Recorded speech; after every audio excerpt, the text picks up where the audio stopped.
Iz ljubljanskega studia 136, to so bile vesti na vesti. Ostanite še naprej na naši strani. Še vreme? Na željo astmatikov je pomlad končno tukaj. Dnevu lutk danes sledi Svetovni dan poezije. Ob tej priložnosti vam predstavljamo nekaj misli soorganizatorja pesniških večerov z naslovom Mlade rime Dejana Kobana. Za moje pojme poezija ni nekaj od ne vem kakšnih višav, bogov in ne vem koga poslana, ampak je pač pride iz človeka ven in tudi človeka nazaj gre, ne? Se pravi v gledalca. To je čisto nekaj normalnega, tako kot zdaj sklele, da tole kavo pijem ali pa karkoli. Lutke smo si ogledali tudi pred začetkom predstave Hiša Marije Pomočnice v Mladinskem gledališču. Lutke so delo režiserja predstave Silvana Omerzuja. Mislila sem, da sem šele zaspala in da me kliče Roza, ki ne more spati. Pa se je že danilo. Roza pa je klečala ob moji postelji z glavo med koleni in bila je mrtva.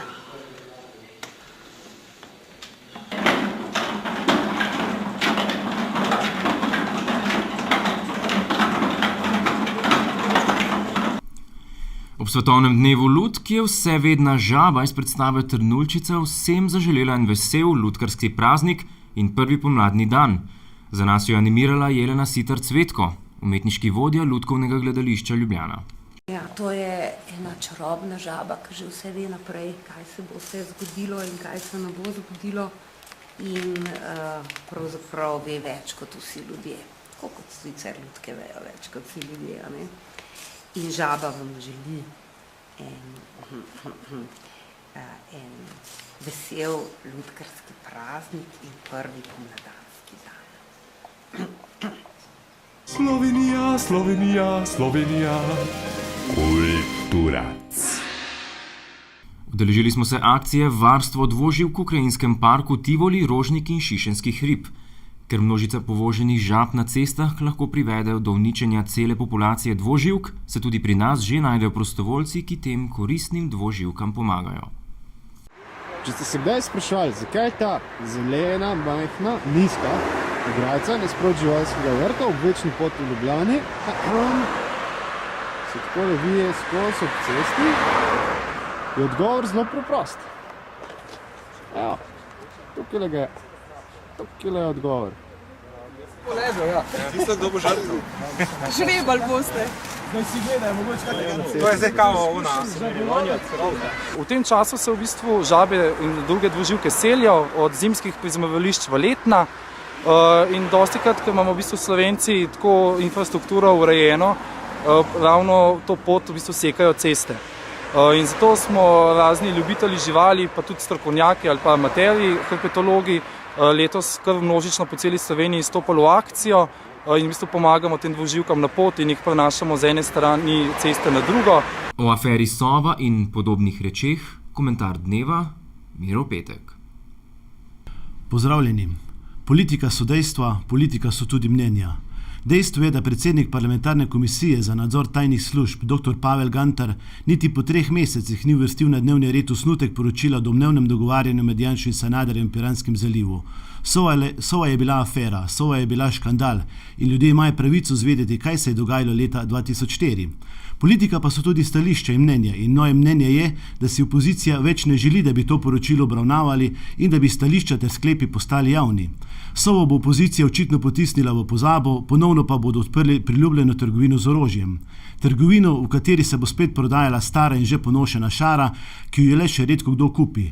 Trgovina z orožjem, ki jo nekateri patetično in poetično imenujejo kot mati vseh afer, ni nikoli končana zgodba. Pisati in pripovedovati je mogoče v vsakem trenutku in vsaki priložnosti. Če že niso pri roki kakšni ponarejeni dokumenti kot dosje 13, potem se potencirajo dvomi in govorice. Parlamentarna Cviklova preiskovalna komisija, ki preučuje nakup kolesnih oklepnikov 8x8 in posega tudi v prva leta osamosvojitve, ima kar 4 svetovalce. Še nobena preiskovalka doslej jih ni imela toliko. Med njimi je tudi Mitja Klavora, ki je najbolj vnet pri brskanju dokumentacije v tihi sobi slovenskega parlamenta, kjer je shranjena zaupna dokumentacija. Kdo je tu kura in kdo je lisica? Delegacija Mednarodnega inštituta za tisk je v Slovenijo prišla na pogovore s predstavniki medijev in politike vplivu države na medije. Direktor inštituta David Dedge je za največji problem označil predvsem pomankanje dialoga, nekaj malega pa je povedal tudi o financiranju. We have some concerns about the independence of some of the bodies that are involved in the media space in terms of perhaps the government funding.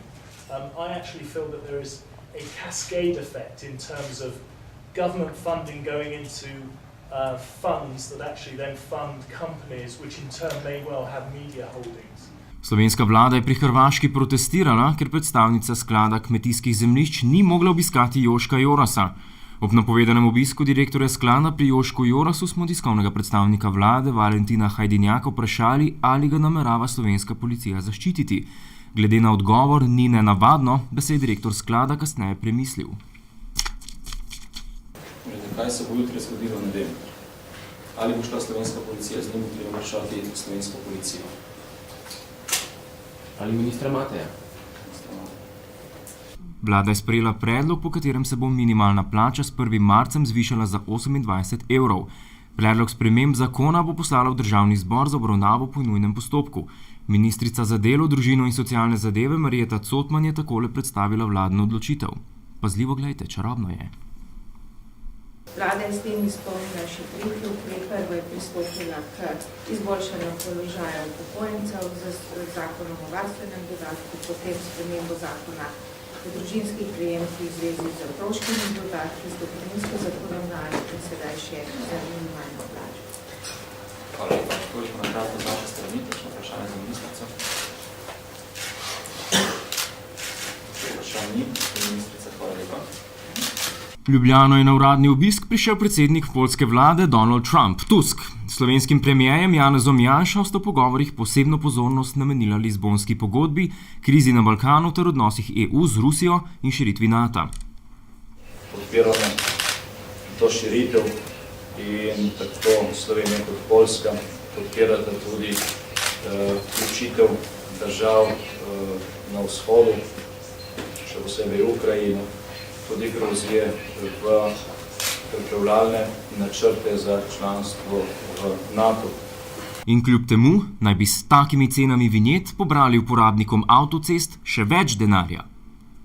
Na osnovi teh konzervativnih številk pridemo do 20 milijonov evrov, ki jih poberemo za tem sistemu več kot v primerjavi z obstoječim. Vlada je potrdila načrt uvedbe vinjet s 1. julijem.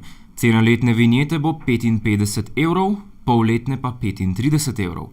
Letna vinjeta za motorna kolesa bo stala 22 evrov.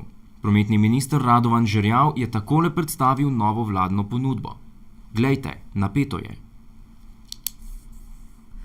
Gre za cene, ki so izredno privlačne, ugodne in s tem želimo pritegniti kar največ državljank in državljanov, da bodo seveda v čim večji meri uporabljali avtoceste in ne sporednih cest.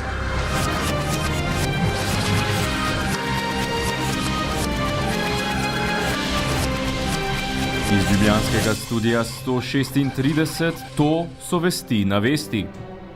V današnjih vesteh Igor Bavčar se odrekel bogatstva in izruval zlati zob. Gregor Golobič Denisa Sarkića priznal za pol brata. V slovenski parlament prihaja cirkus Mojre Orfej. Kolinska predstavila nov sladoled. Lučko